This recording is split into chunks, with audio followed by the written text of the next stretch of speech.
Dears, എല്ലാവർക്കും പുതിയൊരു വീഡിയോയിലേക്ക് സ്വാഗതം. ഈ ഒരു ചൂട് കാലത്ത് നമുക്ക് തണുത്ത് വിറച്ച് കിടന്നുറങ്ങാൻ പറ്റിയിട്ടുള്ള ഒരു അടിപൊളിയൊരു ടിപ്പ് ആയിട്ടോ ഞാനിന്ന് വന്നിരിക്കുന്നത്. ഇതിന് വേണ്ടിയിട്ട് നമുക്ക് എ സി ഒന്നും വേണ്ട, എ സിൻ്റെ ഒന്നും ഒരു ആവശ്യമില്ല, നമ്മുടെ കറണ്ട് ബില്ലൊന്നും കൂടത്തില്ല. അതിന് വേണ്ടിയിട്ട് 5 ചിരാതാണ് ഞാനിവിടെ എടുത്തിട്ടുള്ളത്. എത്ര ചിരാതുണ്ടോ അത്രയും ചിരാത് എടുക്കുക. അതിന് അതൊരു പ്ലാസ്റ്റിക് പാത്രത്തിലേക്കൊന്ന് വെച്ച് കൊടുത്തിട്ട് കുറച്ച് വെള്ളം ഒഴിച്ച് കൊടുക്കുക കേട്ടോ. ഈ ഒരു പാത്രം നിറയെ വെള്ളം ഒഴിച്ചിട്ട് ഫ്രിഡ്ജിൽ വെച്ചിട്ടൊന്ന് ഫ്രീസ് ആക്കി എടുക്കുക. എന്നിട്ട് ഇത് വെച്ചിട്ടാട്ടോ നമ്മൾ ഈ ഒരു ടിപ്പ് ചെയ്യാൻ പോകുന്നത്.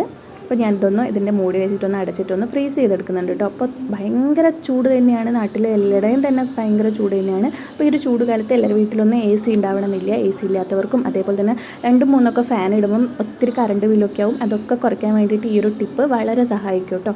അപ്പം ഇതിന് നെഗറ്റീവായിട്ട് ആർക്കെങ്കിലും തോന്നുന്നുണ്ടെങ്കിൽ ഒരു പ്രാവശ്യമെങ്കിലും ചെയ്തു നോക്കുക. എന്നിട്ട് ഇത് സക്സസ് ആയിട്ടില്ലെങ്കിൽ മാത്രം നെഗറ്റീവ് കമൻറ്റ് ഇടുക കേട്ടോ. അപ്പോൾ ഇതാ ഞാനിത് ഫ്രീസ് ചെയ്തെടുത്തിട്ടുണ്ട്.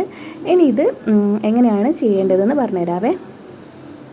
അപ്പോൾ ഇതാ നമ്മുടെ ചിരാതിൻ്റെ അടിയിലാണ് കേട്ടോ ഉള്ളത്. ഈ ഒരു ചിരാത് എന്താണ് വെച്ചതെന്ന് വെച്ചാൽ നമ്മുടെ അങ്ങനെ ചിരാത് വെച്ചിട്ട് ഇതിങ്ങനെ ഐസ് ഫ്രീസ് ചെയ്തെടുക്കുമ്പോൾ അത് പെട്ടെന്ന് തന്നെ അലിഞ്ഞു പോകത്തില്ല കേട്ടോ. പിന്നെ അത് നമ്മൾ റൂമിൽ വെക്കുമ്പോൾ തന്നെ നന്നായിട്ട് റൂമൊക്കെ തണുത്തിരിക്കുകയും ചെയ്യും. അപ്പം ഒരു അരിൻ്റെ ചാക്കെടുക്കുക, അതിൻ്റെ അകത്തേക്ക് കുറച്ച് മണ്ണിട്ട് കൊടുക്കുക.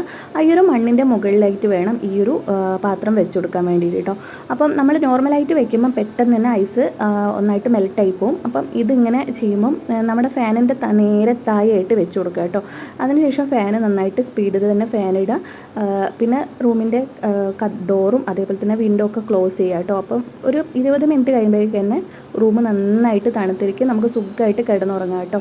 അപ്പം ഇങ്ങനെയുള്ള കുഞ്ഞു കുഞ്ഞു ടിപ്സൊക്കെ ചെയ്താൽ മാത്രമാണ് ഈ ഒരു ചൂടത്ത് നമുക്ക് സുഖമായിട്ട് കിടന്നുറങ്ങാൻ പറ്റും. അത്രയും ചൂട് തന്നെയാണ്. അപ്പം പുതിയൊരു വീഡിയോ ആയിട്ട് വരുന്നവരെ താങ്ക് യു.